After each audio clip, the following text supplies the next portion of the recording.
Hi നമസ്കാരം, എൻ്റെ പേര് പൂങ്കൊടി. ഇന്നത്തെ മെസ്സേജ് എന്താണെന്ന് വെച്ചാൽ വിസറൽ ഫാറ്റിനെ കുറിച്ചാണ്. വിസറൽ ഫാറ്റ് എന്താണ്?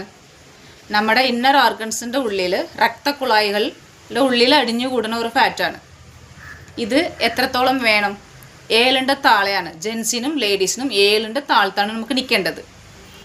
ഈ ഫാറ്റ് പതുക്കെ, അതായത് പ്ലസ്സായി കൂടുന്തോറും നമ്മുടെ രക്തക്കുഴായികൾ ഇങ്ങനെ തുറന്നിരിക്കുന്ന സമയത്ത് ഇതിൻ്റെ ഉള്ളിൽ പ്ലസ്സായി കുറേശ്ശെ അങ്ങനെ അടിഞ്ഞുകൂടി മൊത്തത്തിൽ അത് ആ ബ്ലഡ് പൈപ്പ് ഇങ്ങനെ അടിഞ്ഞു പോകും.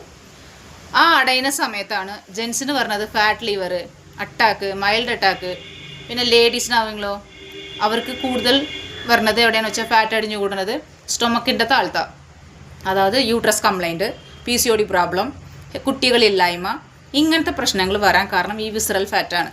ഒരുപാട്, ഇത് മാത്രമല്ല, ഇനി ഒരുപാട് വ്യക്തമായിട്ട് ഞാൻ പറഞ്ഞു തരാം. അടുത്ത വീഡിയോകളിൽ ഞാൻ പറയുന്നുണ്ട്. ഇതിന് കൂടുതൽ ഒരുപാട് ഹെൽത്ത് ഇഷ്യൂസ് വരാൻ മെയിൻ കാരണം വിസറൽ ഫാറ്റ് തന്നെയാണ്. ഇത് നമ്മൾ ശ്രദ്ധിക്കാണ്ട് പോയി കഴിഞ്ഞാൽ എന്ത് പറയുക, ഹാർട്ട് പേഷ്യൻ്റായിട്ട് നമ്മൾ പോയിട്ട് ഹോസ്പിറ്റലിൽ അഡ്മിറ്റായിട്ട് അവിടെ അവർ പറയണത് ആൻജിയോപ്ലാസ്റ്റ് ചെയ്യണം ആണ് പറയും.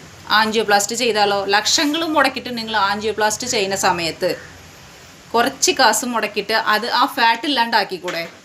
ഞങ്ങൾ ഹെൽത്തിനെ കുറിച്ച് കൂടുതൽ ഒരുപാട് അവയർനെസ് അത് ഞങ്ങൾ കൊടുത്തുകൊണ്ടേയിരിക്കുന്നുണ്ട്. നിങ്ങൾ എന്തുകൊണ്ടാണ് അത് എടുക്കാത്തത്?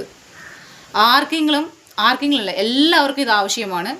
കൂടുതൽ വിവരം അറിയണമെങ്കിൽ എൻ്റെ നമ്പറിലേക്ക് താഴത്തെ നമ്പർ കൊടുത്തിട്ടുണ്ട്, അതിലേക്ക് കോൺടാക്റ്റ് ചെയ്യുക. ഈ വീഡിയോ നിങ്ങൾക്ക് ഇഷ്ടപ്പെട്ടിട്ടുണ്ടെങ്കിൽ സബ്സ്ക്രൈബ് ചെയ്യുക, ലൈക്ക് ചെയ്യുക, ഷെയർ ചെയ്യുക. Okay, thank